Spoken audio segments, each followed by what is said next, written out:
Hello, everyone, and welcome to this episode of the Inforunners podcast. And today we're going to be talking about this little pesky image right over here. And, well, it's something special. I'm Dazen was here. And this is Hayes. And this image here is the 600 teaser that was in the Banu Defender brochure. And what part of the ship do you think that is? I think it's actually the front intake. If you look at the design and everything and how the thing moves forward, it definitely looks like you're going to have like that front intake of a ship that is kind of going to be, how would you put it? Kind of that nice little angled stealth profile almost, but nice sleek sports car look as well for aerodynamics. Yeah. Well, it does look very sleek. The whole design is going to be something more modern. You know how you got the Polaris? This sort of sleek design. As a bigger ship, this would be more like that, I reckon. And you're right. I think it's intake because, it could be an engine output like they had with some of the other ships, but I think this is going to be the intake. But you do need omnidirectional too because it is a spacecraft, so... Yeah, but that's not necessarily Origin's thing. I mean, Origin normally fairly cut and dry with their engines. It's mostly MISC that end up with omnidirectional. But it gives you a good idea of how the outline in the entire ship is going to have with its profile. Yes. Either way, today we are going to be talking about, speculation on the Origin 600, and we're going to have to get quite a bit out of the way before we actually get to our theories on this, because there are quite a few things that we have to build upon to make this work. First of all, let's talk about Origin itself. Origin is actually a company that originally was responsible for building reactors. Really awesome. And then they got into the luxury line, and it's really cool. These guys are originally a Earth-based company in Cologne, Germany. Think amazing German engineering. And an interesting thing is, if you look on the RSI website on Origin Jump Works, there's actually a thing talking about the Origin 600. And that is, Origin had strong ties to Earth for the first 2 centuries of their existence, originally going far as to insist that every component for their Elite 600 line be manufactured in Seoul. In recent years, these ties have been severed completely. But that really depends on where we are right now in the development of this ship, because if a lot of the components are still made in Earth, currently the only manufacturing facility in Earth, the Earth system, the Sol system, is their engine testing facility. Which is on the moon. Yes. So, they've actually moved their main headquarters in current time all out to Terra. But the 600 isn't necessarily a new ship in the lore-wise. It's been around for a while. But when one thinks of Origin ships, they think of 3 main things. They think of luxury, speed, and sort of precision top-of-the-line equipment. And this can tell us a lot about what we might see in the 600. Yes, and when you're looking at luxury, one has to think the difference between the 2 types of luxury items that are out there. Well, you've got... I suppose you have the idea of the 890 sort of a luxury. You've got a luxury sort of cruiser going around taking passengers. You'd sort of bling. Think of a Rolls Royce. It's the sort of it's a transport car. It's very nice. And then you got the other type of performance type of a car, like a Ferrari. They're 2 different things. One, they're both luxury vehicles. They're both expensive. They're both status symbols. But they perform 2 different functions. A Ferrari is designed for speed. Yes, you might say it looks amazing, but all that design also is part of it. Aerodynamics, making sure intakes are there. It is built to go fast and look good doing so. While, if you look at the Rolls Royce up there, it is purely designed to be comfortable on the inside. It is absolutely amazing. And that's where you have to start separating out that Origin actually encompasses both of those ideals. Oh, this is it. Think of the 300 series more so than a downsized 890J.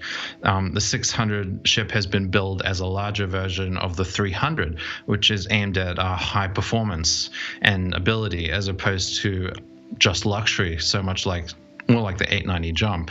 So in this instance, I would expect the 600 to be fast.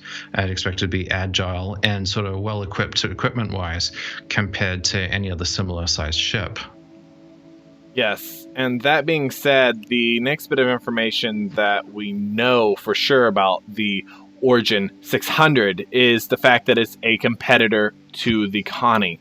And that actually tells us a lot more than you would think, being as, first of all, we already know what Origin is. We know about the different types of luxury, but we also now know that if it's a competitor to the Connie, it has to be able to compete in function, size, and last but not least, price point.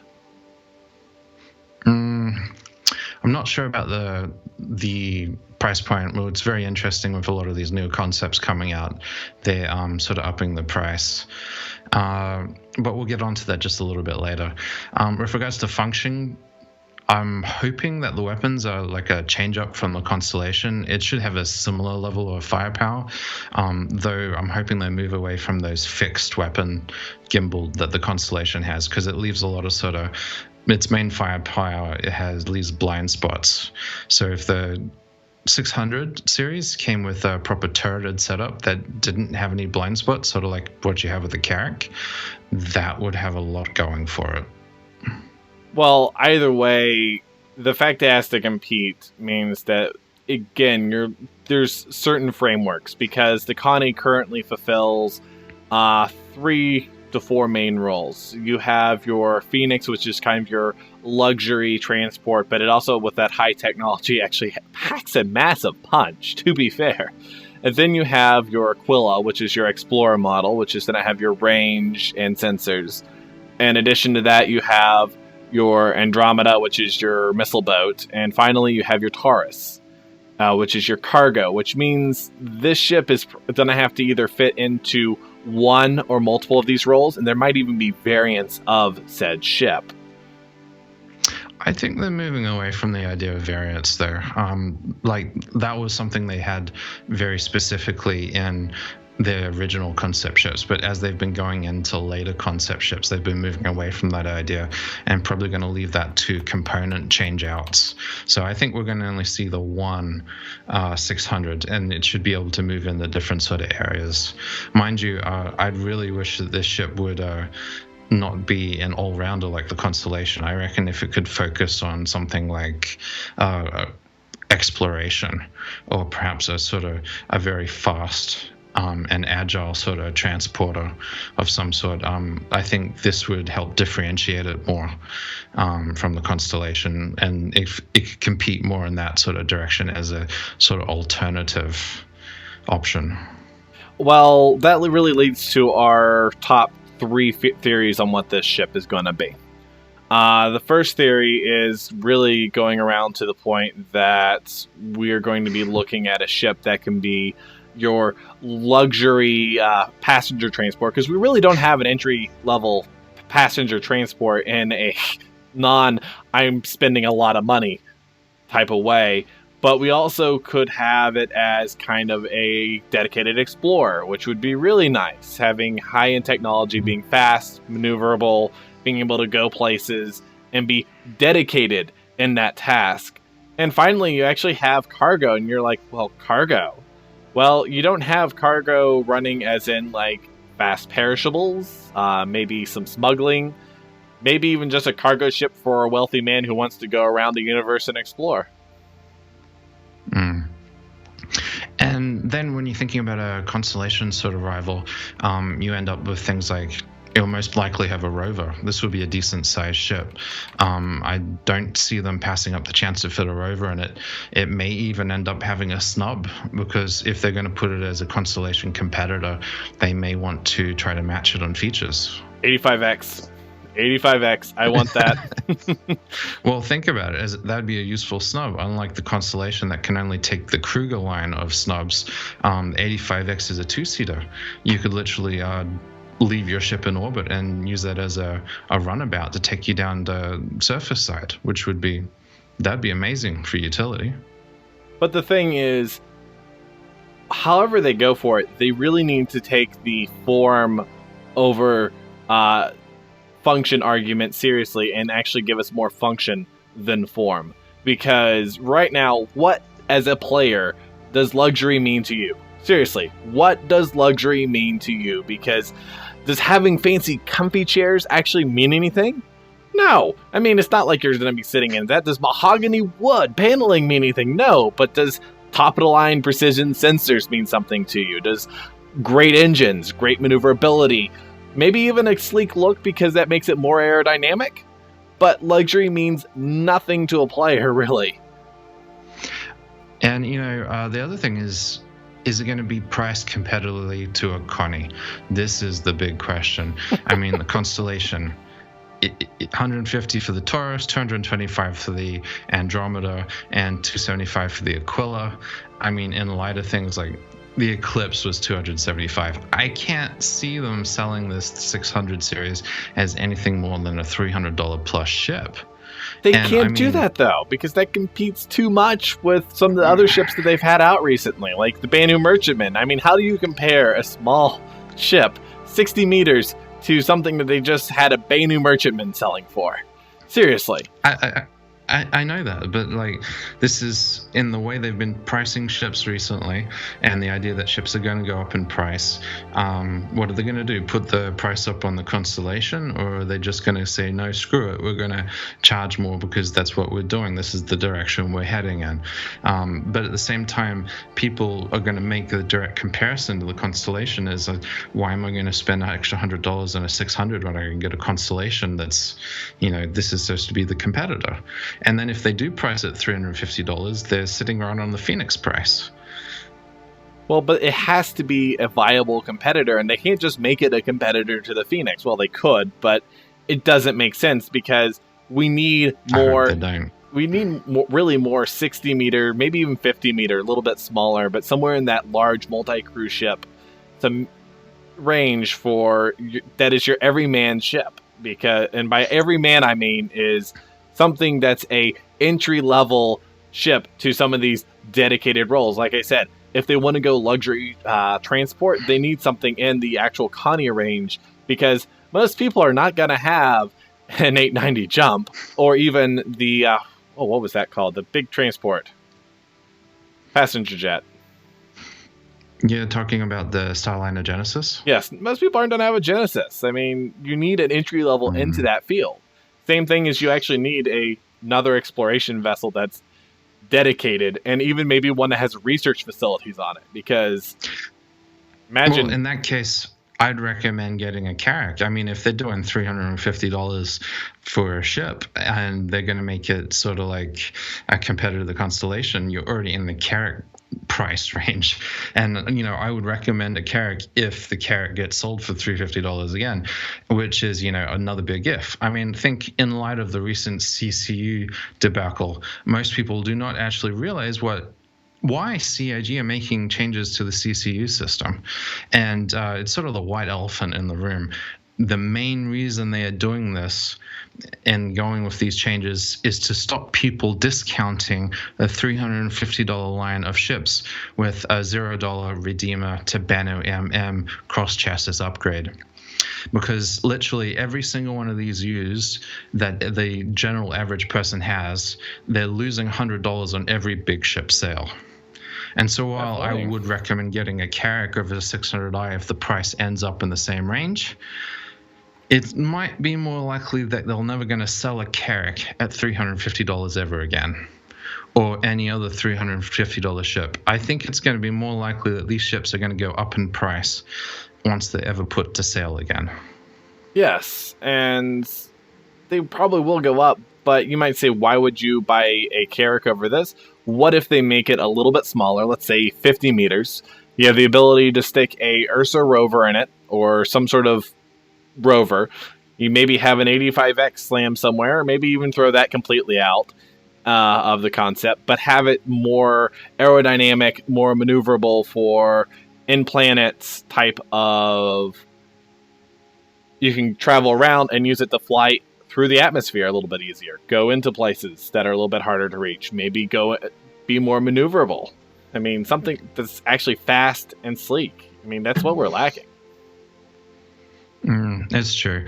But, at the same time, I understand why CIG are closing this sort of loophole. I mean, it is good business sense, to be fair. They're closing a glaring hole in their revenue stream that they overlooked when they raised the Banu Merchantman price up to $350. It's sort of something they didn't see and they overlooked. And only now they're sort of realizing it's going to cost them real money in the regular everyday ship sales, because people can do simple math, and to them that represents a $100 saving on, well, a Carrack or any other $350 ship. Well, it's good business sense, but to a point it also makes me go, well, I kind of feel like any of these new ships are now going to get shafted because they're now upping everything else. And they're now upping these ships into outrageous ranges. But the question is, if they don't actually up everything else, like the other Connies, the actual competitor to the ship, it's not going to be a viable competitor. Which really goes back to why I think it's going to be lower than you're thinking, being as it has to compete with them. And it can't just compete lip service-wise. It has to actually legitimately compete on the marketplace, and we as the players are the marketplace, because I mean, it's NPC based to some degree, but if players want something, that's really doesn't drive supply and demand. I suppose another thing we haven't really talked about is that Origin is very anti-pirates. In the lore, yes. They literally say that they're not willing to sell the 300 series to pirates, and they go to great lengths to make sure that pirates are not able to buy their 300 series, and that they put huge amounts of funding into anti-piracy based measures. And so the 600 might give us a better idea of, well, they're going to have bite. They're going to have teeth. They're going to be the sort of ship that can sort of push pirates back. And they showed that very much in the 890 jump in the brochure. They said that the 890 jump should have give pirates more than enough trouble that they would not likely want to get away without getting heavily damaged or killed. And so I think we're going to see that in the 600 lineup as well. Definitely, and that, again, is going to really be where's the turret placement, where's the gun placement, what type of modules they're going to have onto that. It's going to have missiles. It's going to have missiles. I would actually like it to have a little bit more guns, because we actually really are lacking a kind of 60-meter gunship in a way. Something with some decent firepower with weapons and not missiles. Well, I think if it ends up with more turreted design as opposed to the Constellation, which is forward firing, people will really consider it as an escort ship, especially if it's fast. Well, that'd be also great. I mean, I could totally live with a luxury transport being a escort ship, and which could also make sense-wise, because those type of ships would be probably hanging with convoys to help make extra money. Because what would I do if I was willing to carry NPCs across? I'd be like, great, we're scheduling our loading times and everything with these guys. The other thing is the 600 might give us a better idea of what the 300 rework is going to look like, yes. And sort of what are the direction it's going to go in. I mean, even just from the little image they've given us, this idea of sort of the sleekness is going to be probably carrying over in the 300, because these are like a brother and sister ship. The 300 and the 600, it's the next sort of logical jump. So hopefully some of this sleekness and this new sort of sexiness that they want to incorporate in the 600 is going to be refocused in the 300 as well. Makes me think that if they're already concepted at the 600, they've already got an idea in their head of what the 300 rework is already going to be. Well, this also means that if they show any interior pictures of the 600 series, I would expect to see similar stuff in the 300 rework, because right now, if you walk into a 300 ship, it's not luxury, but it's not even actually practical either. It looks great on the outside, horrible on the inside. I want to see what that leads to. Plus, two, if they are doing the 300 rework, I would expect to see the 600 actually being one of the sooner concept ships, being as that all the pieces that they're working on there, and with the 890 jump already being in the works, that means all those parts are there, so they can actually quickly throw this ship together a lot faster than the other ships. So, well, they'll most likely work on all the Origin ships in unison so that they can sort of nail the style guide.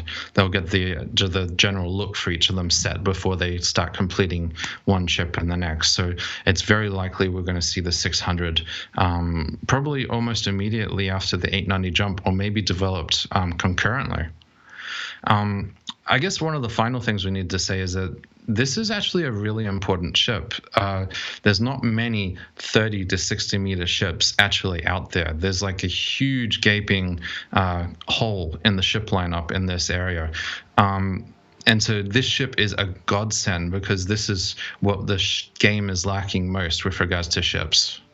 well, the thing is, they did mention specifically that all the ships after the eclipse were going to be dedicated industry ships.